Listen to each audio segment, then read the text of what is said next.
英語聞き流しリスニング、英語テキストと MP3 ダウンロード、その他の物語はホームページからお聞きいただけます。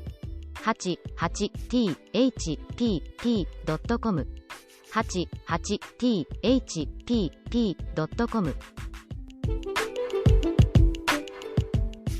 5th June.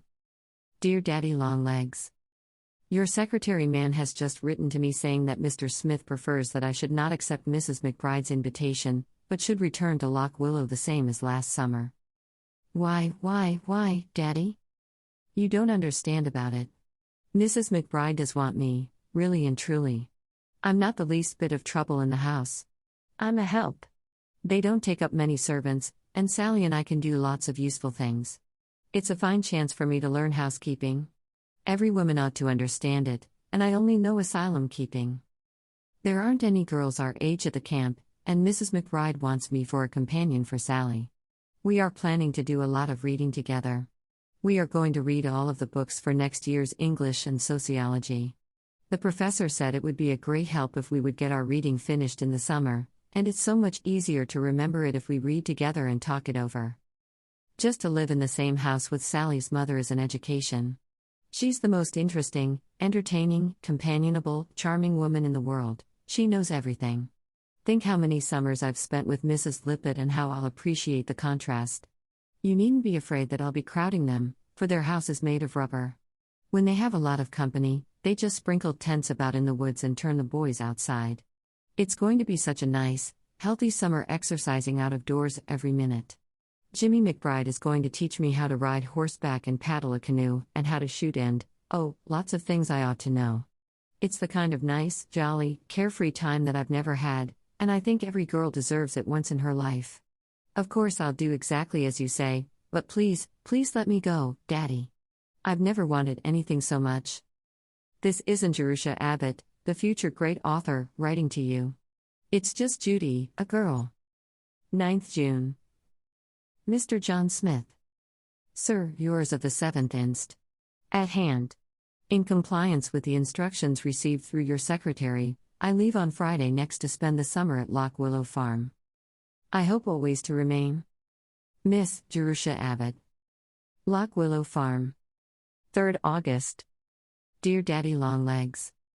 It has been nearly 2 months since I wrote, which wasn't nice of me, I know, but I haven't loved you much this summer. You see, I'm being frank.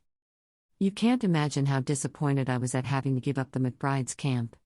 Of course I know that you're my guardian, and that I have to regard your wishes in all matters, but I couldn't see any reason. It was so distinctly the best thing that could have happened to me.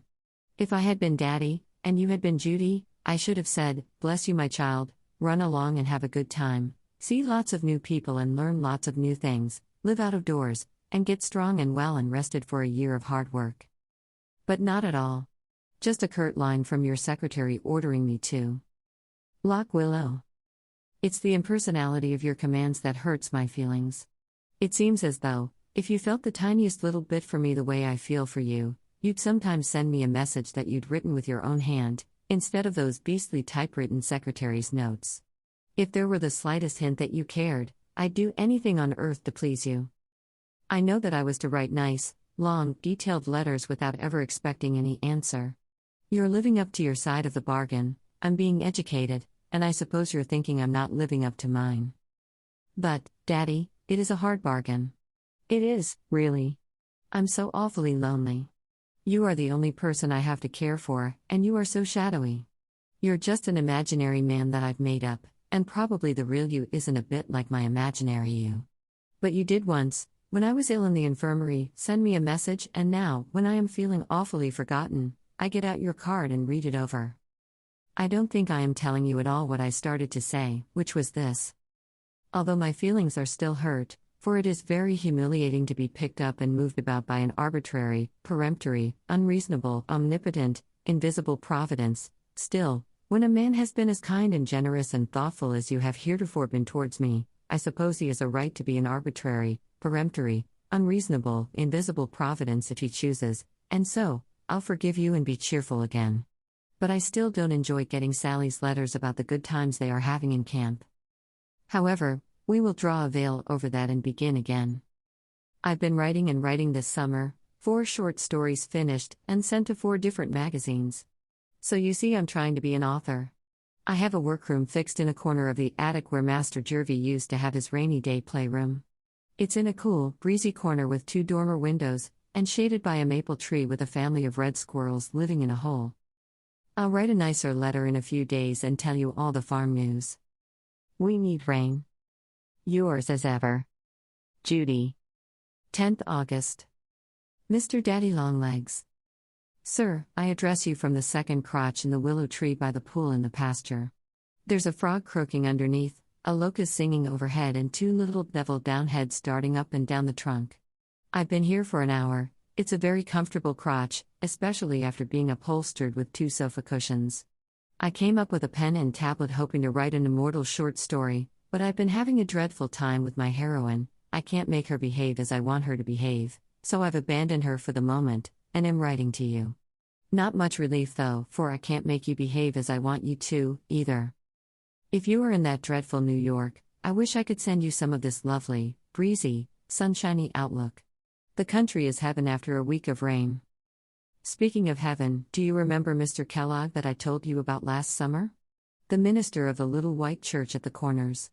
Well, the poor old soul is dead, last winter of pneumonia. I went 6 times to hear him preach and got very well acquainted with his theology. He believed to the end exactly the same things he started with.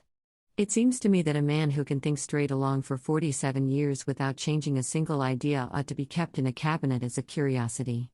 I hope he is enjoying his harp and golden crown, he was so perfectly sure of finding them. There's a new young man, very consequential, in his place. The congregation is pretty dubious, especially the faction led by Deacon Cummings. It looks as though there was going to be an awful split in the church. We don't care for innovations in religion in this neighborhood. During our week of rain I sat up in the attic and had an orgy of reading Stevenson, mostly. He himself is more entertaining than any of the characters in his books. I dare say he made himself into the kind of hero that would look well in print. Don't you think it was perfect of him to spend all the $10,000 his father left, for a yacht, and go sailing off to the South Seas? He lived up to his adventurous creed. If my father had left me $10,000, I'd do it, too. The thought of Valima makes me wild.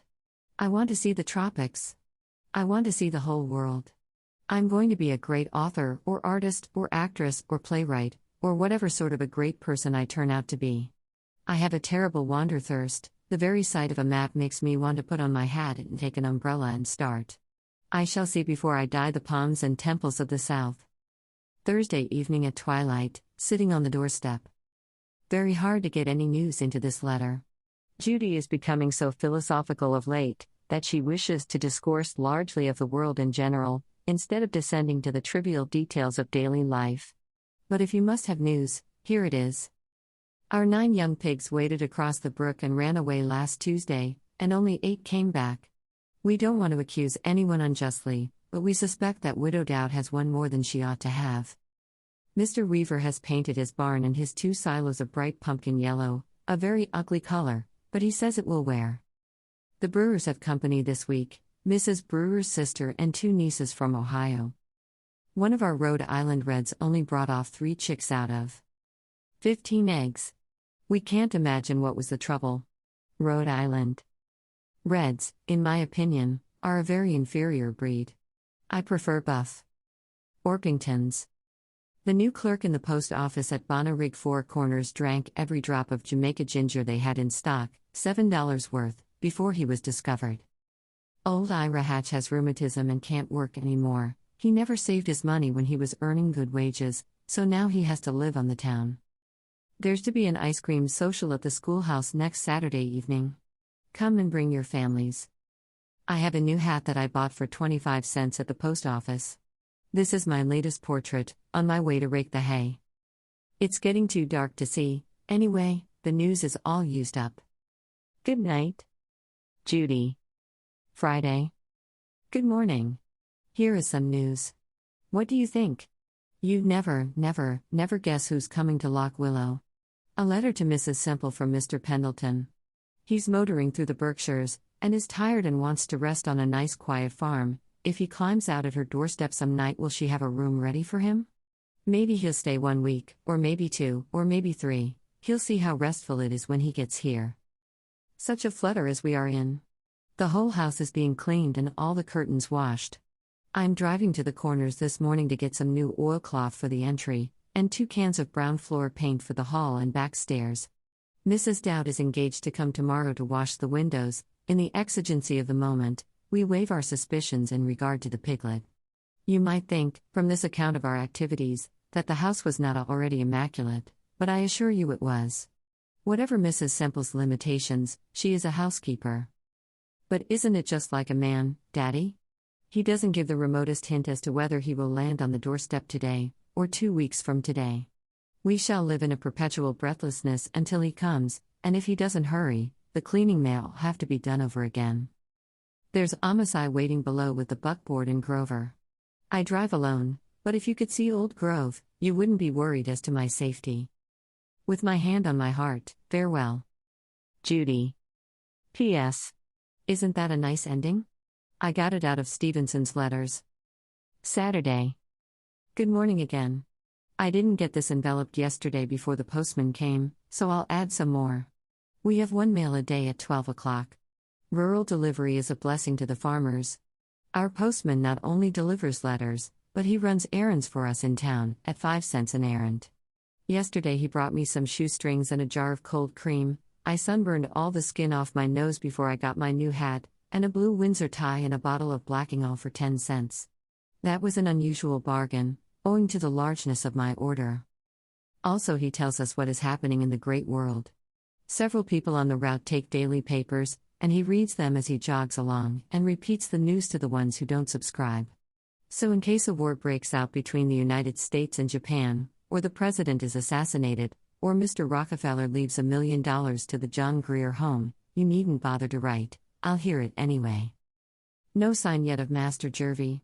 But you should see how clean our house is, and with what anxiety we wipe our feet before we step in. I hope you'll come soon. I am longing for someone to talk to. Mrs. Semple, to tell you the truth, gets rather monotonous. She never lets ideas interrupt the easy flow of her conversation. It's a funny thing about the people here. Their world is just this single hilltop. They are not a bit universal, if you know what I mean. It's exactly the same as at the John Grier home. Our ideas there were bounded by the 4 sides of the iron fence, only I didn't mind it so much because I was younger, and was so awfully busy. By the time I'd got all my beds made and my babies' faces washed and had gone to school and come home and had washed their faces again and darned their stockings and mended Freddie Perkins's trousers, he tore them every day of his life, and learned my lessons in between, I was ready to go to bed, and I didn't notice any lack of social intercourse. But after 2 years in a conversational college, I do miss it, and I shall be glad to see somebody who speaks my language. I really believe I've finished, Daddy. Nothing else occurs to me at the moment. I'll try to write a longer letter next time. Yours always, Judy. P.S. The lettuce hasn't done at all well this year. It was so dry early in the season. 英語聞き流しリスニング、英語テキストと MP3 ダウンロード、その他の物語はホームページからお聞きいただけます。88thpp.com 88thpp.com